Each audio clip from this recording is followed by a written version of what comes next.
na Hefra must be investigated. I think somehow Hefra from Baha be share but I think that's also more consistent and na bibi say ba ta hwe medical facility no nyema omode ye adwuma ne whether ye credible and na credible but when it comes to the real practice na dia no yes na IBB and ya no normal complain also itimi ko yes so yes na bia obi ati ho na mo yes entino anei ye behwe na afa course kakra okay because they are minuanum binim ho a no pay omunya nsem on beka my mom nka bi Ibrahim Ashenaik Ibrahim translate na uwia na fi ya hwe na yama for abam Ibrahim mama be for bi na fi because 8:10 no your interview yanti we ni free ona we bi mo me so report you obi mu pay ho wo dey say ayi se jo ya ro sem de ya pan wo wi ase ne se obi ana oba kofa nkwan aba wi ase na wo in the process wo lose so there it's owu a ya pan enti those risk no oba nyima afa na aye common no se jo ntiti no oba nyima okowo ase mpaibon no mu yedin because life and death matter but this time no ase technology na eya aba no itimi ma eya no but medical negligence se jo na ade a ekoso o man pa ye mbetina nka se doctor for nurses o mo nyaade o mo ya ade but mfunso nso ba o se o mo gitum because sometimes omutimi cause and me gidi ye say ye ina no one way or the other wa hospital ma bibie sie bi o wa ya neglect mu utimi toa o say enti nipa na eja wo na o koye bibi fofo un say no ye de ache etrim say emergency ni obi a do aba wo da stretcher so ye do obi o wa say John ono akra na nantiba hospital ba ne yare ni mu edin say obi a de no to stretcher so ebai and Ghana no eya de bia ka say o say ebai esiu but your system no siu ni difficult kakra ema victims no because the burden of proof no lies on you the patient na o ko siu no and proof no o say utimi prove say o ko ye neglect o ko ye unya lab no maybe ye wrong lab ana sa no mani bebre no sometimes unya ne bunkrofo abam unya evidence na nkasa o de to you de maybe unim say eye wey mfunso but because say unya evidence no e ma untimi me say the last time madam Fubi one of the big facilities Okumasia ne yere ekọ we ono gina ho na doctor no ka kire nurse ne say edro we mane mfamma akwala ne say no kan bibi say o say doctor ne nurse ne ko another nurse buy no akofa the same edro be wo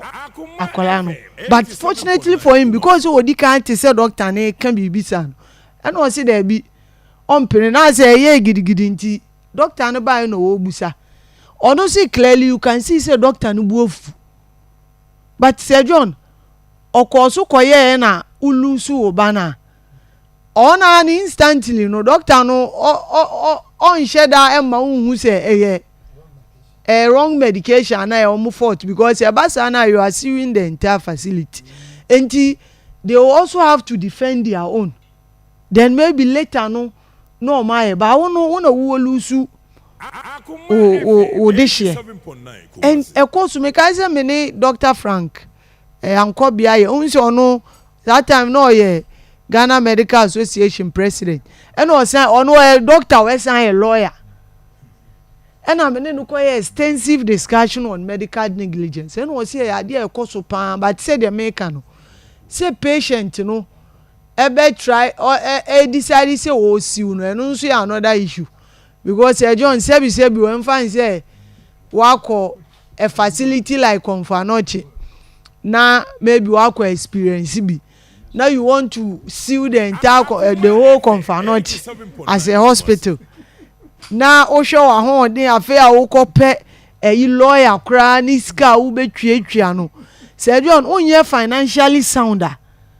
You will not pursue the case. I mean it's also advanced countries you know. Omo dey any different because lawyers no kra no what say when your case be say ya.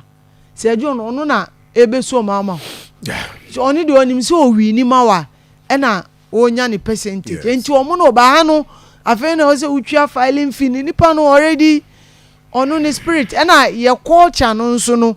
religion no ebeka so opo the time na so nti oye den nipa no on my back to life say any say by ya ti say dey o kan no enye say ye person nipa no back to life ye person prevent the ebesi ochina say bio maybe ende me na ato me fight a ochina no eba wo a ebetima prevent but me jai to us then it keeps going on. I see. And a course me say doctor a whole doctor a draw Emma your colleague or officer ne bana ne baya I think or 2 years one sad time 1 year or 2 years or throw a draw Emma ne say on koto na emfa administer ne ban say John nyame na boan o drew pharmacy o koto a draw no sa pharmacist na na damfo enti omo that rapport enti obaya o de eduro no bre na o say na eduro wo yere na asoma o say beto ana na o say dey be me call hospital na doctor na trauma me dey ma me o kan ne ba akwani yem hye no anya kwada duro no mma eduro a se bi omo de horo omo ase kura o enye eduro a ye num pese o na em se eduro no edi ni ya se na ba de otro ye na pharmacist no hu ye no enti enye se John okay oba ne ko ya onim no na okoto eduro na akoma ne ba onim so oba na na obe so o musa questions o de be ma then onso be kofie na o de akoma akola no na afe akola maybe o de no ko e na ye headache keke afe de o ma na eduro na situation na ye critical the next minute na akwa na ewu yes and autopsy no me da bia me can even as cremofo no